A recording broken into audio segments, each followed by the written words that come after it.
Oke, shalom saudara-saudari yang dikasihi Tuhan. Kita kembali lagi belajar firman Tuhan. Hari ini kita belajar 2 Raja-Raja 2, di mana Nabi Elia diangkat ke atas, yaitu ke surga ya, dalam kereta api berapi. Jadi pada saat itu Nabi Elisa, itu muridnya Nabi Elia, dia melihat Elia diangkat ke surga. Karena Nabi Elia berkata kepada Elisa, karena gini, Elisa itu meminta urapan daripada Elia.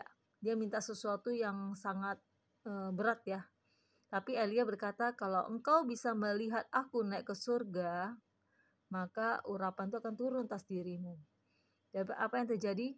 Elisa melihat Nabi Elia diangkat ke surga dan dibawa dan menghilang. Ya, pada saat itu dia berkata kereta berapi, dan dia melihat Elia ya naik kereta lah atau dibawa dalam kereta api berapi. Dan di situ apa yang terjadi pada Nabi Elisa?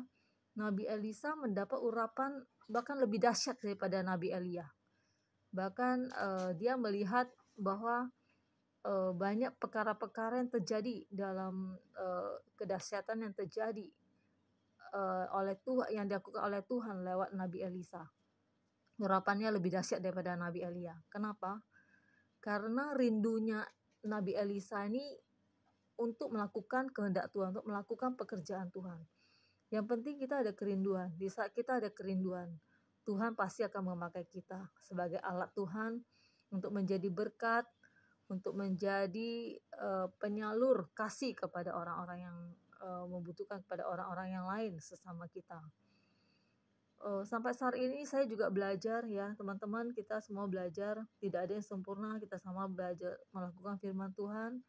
Asal ada kerinduan dalam diri kita yang paling dalam kepada Tuhan, kita berkata, Tuhan pakailah saya sebagai alat-Mu, sebagai penyalur kasih-Mu, sebagai penyalur berkat-Mu. Maka Tuhan akan memakai diri kita. Contoh hal yang kecil, kesaksian dari diri saya. Saat saya bertemu pemulung di jalan, Tuhan kayaknya menggerakkan hati saya untuk memberi. Seberapapun yang saya bisa berikan, saya belajar untuk mentaati Roh Kudus dan memberi ya. Jadi dan pada saat saya memberi, nah itulah kita menyalurkan kasih Tuhan kepada mereka.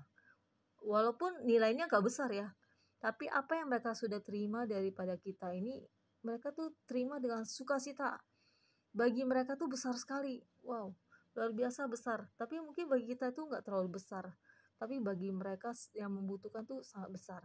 Jadi sekali lagi Tuhan tidak melihat nilainya, tapi Tuhan melihat perbuatan kita.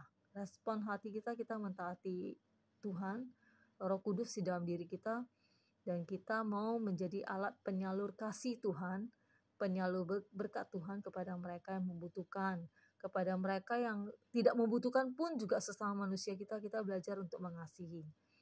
Ya, sampai saat ini saya juga belajar ya. Mari teman-teman kita sama-sama belajar melakukan firman Tuhan. Tidak ada yang sempurna, tapi kita belajar dari hari ke hari. Kita melakukan firman Tuhan dan kita disempurnakan oleh Tuhan. Dan Tuhan akan bekerja di dalam diri kita. Yuk, mari kita lakukan firman Tuhan. Tuhan Yesus memberkati. Amin.